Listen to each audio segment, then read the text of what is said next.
I'm dying to craft with you.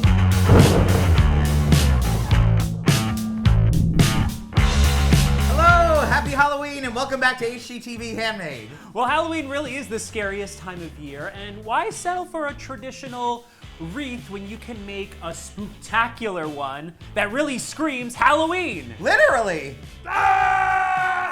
We found our other Crafty Lumberjack at the store. You can find awesome skeletons and amazing cheap. decorations, yes, for cheap. But now we wanted to give him a home so that we can throw him up on our door. And what's more suitable than a coffin? Perfect. Insulation foam is great because it's inexpensive, it's lightweight, it's durable. It's easy to cut, and you don't need any special tools for it.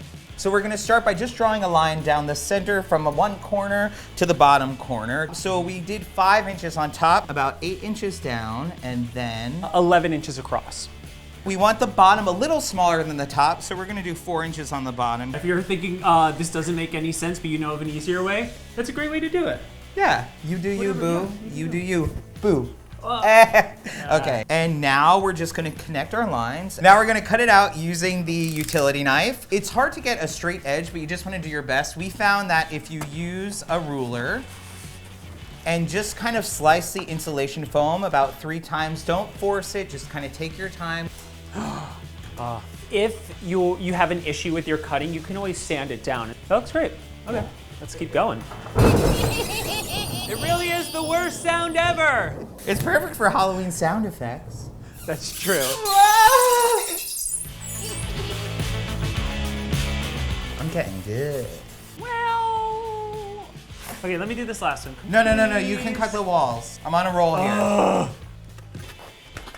Thank you so much. So you do need 2 pieces of the 2x2 insulation foam for this. We're gonna cut about 3-inch strips now out of our next piece here so we can create our walls around the coffin. We're using 2 of our long pieces here for the long sides of the coffin. Then we're gonna cut these 2 pieces in half for the top sides and the top and the bottom of the coffin. Now we're gonna start cutting the angles so that all the pieces fit snugly together. If you are good with math and angles and figuring out that kind of stuff, go for it. We're using a simple way that works for us. Yeah, and the great thing about insulation foam, it's a little malleable. So Yes, when there's we're movement to gluing it. it on, you can kind of zhuzh those edges. If you mess up, It doesn't matter. It's spooky. It looks like it's, Great. yes, on purpose. And then we want our pieces to kind of match up in here. But you see, because they're straight, it's gonna create a little gap. So to do this, we're just gonna kind of pull this over here, kind of eyeball it, and then trim it. Yes, oh my gosh! great. So now I'm just gonna complete my edge here. So I'm just gonna draw a line where I want it to kind of meet up. And again, you see I'm not being too careful. We're just kind of getting it done. All right, now we're just gonna use a bit of hot glue to glue all our pieces on. You may notice that your insulation foam is gonna kind of burn a little, but that's good because it's gonna act as like a crazy fusion and kind of mesh everything together. Some of it didn't line up exactly the way we wanted it to, but that's okay because it should look like it's been in the ground for 100 years. All right, now that we're done cleaning up our coffin, we're gonna paint it black. We're just using acrylic paint. You kind of want it a little heavier in certain areas, lighter in certain areas. It should look distressed, worn, nasty, spooky. We're also gonna add an additional bronze coating to it with just a dry brush to give it kind of a wood grain effect. All right, we have our coffin painted and dry. Now we're gonna add our little other Crafty Lumberjack into our coffin. We're gonna use a piece of wire. We're gonna thread it through his bones here to hide it the best we can. Okay, so let's line him up. You want him to be like a little crooked, popping out a little bit. Looks like he's jumping out of his coffin, coming to get you. And then to poke holes in the back of the insulation foam, I'm just gonna use the bottom of a paintbrush.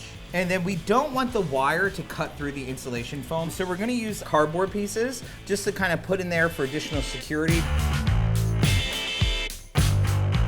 All right, so now we're gonna start adding on our festive flourishes, some moss, some Spanish moss, some flowers, some leaves, some eucalyptus. We found this at the craft store as well. And then we also thought it would be cool if he was kind of, looks like he was coming out of the coffin. So we're gonna use a little bit of black wire to just kind of tie onto his elbow here. You can just easily, slowly bend the fingers. You don't wanna bend it so much though that it breaks off. And then if you want to cover this wire, you can of course add a leaf, but we used a black wire, so it's pretty invisible to the eye. Let's add the eyes. Yes. We're gonna use some beads. Wow, he looks spooktacular. He looks awesome. Let us know how you decorate for Halloween. Do you go spooky or gory? Ooh. Let us know in a comment below, and we'll see you soon. Happy Halloween. Bye.